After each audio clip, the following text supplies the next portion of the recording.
We are one in the Spirit, we are one in the Lord. We are one in the Spirit, we are one in the Lord. Welcome to day 10 of Bless the Nation, 50 Days of Prayer.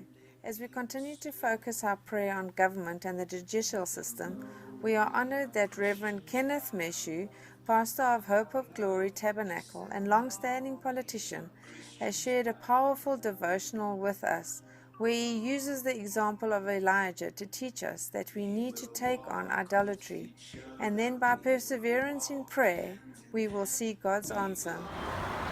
Many South Africans are concerned about the state of our nation. As a result, prayer meetings are called throughout the country.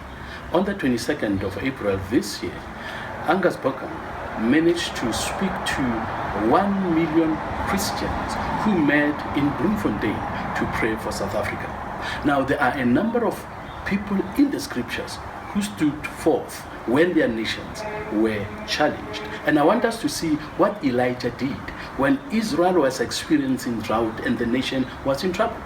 I want us to go to 1 Kings chapter 18, and I'll be reading from verse 41. And Elijah said to Ahab, "Go and drink, for there is the sound of a heavy rain."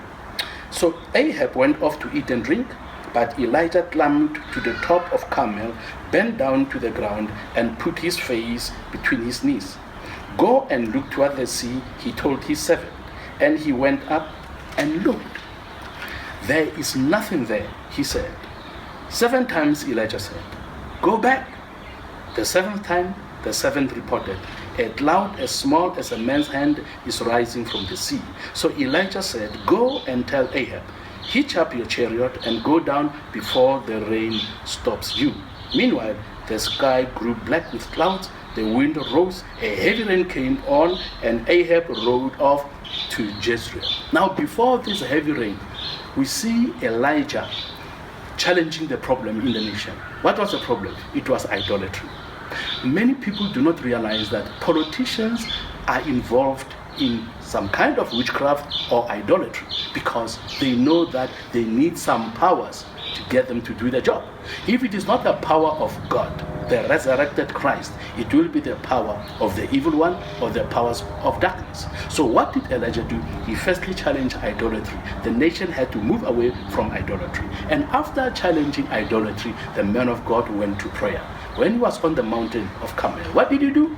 He knelt down and he put his face between the knees, hiding his face.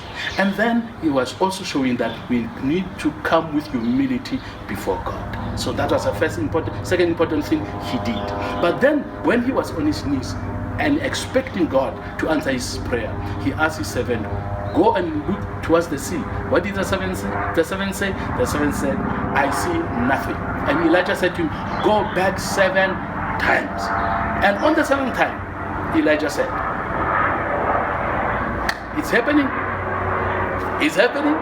When he heard the news that there is a cloud as small as a man's hand. So, brothers and sisters, we need to pray in humility.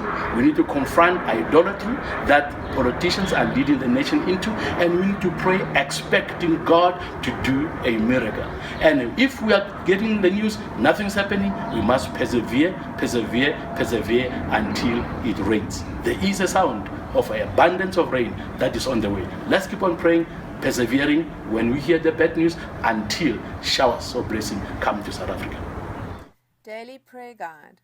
Pronounce the 3 blessings from Numbers 6:24-26, Matthew 5:2-12, and Ephesians 1 verse 3 and 4 over the municipality in your area, over the mayor, his office and every governmental official, over the service delivery agents and all other municipal services in your town.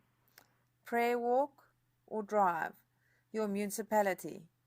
Join with other congregations in your area and organize a general cleanup of your whole community. Pick up the rubbish, clean graffiti from the walls, remove old posters from poles, etc. Thank you for joining us today in prayer. Grace and peace to you. Have a wonderful and blessed day. Although we are Christians by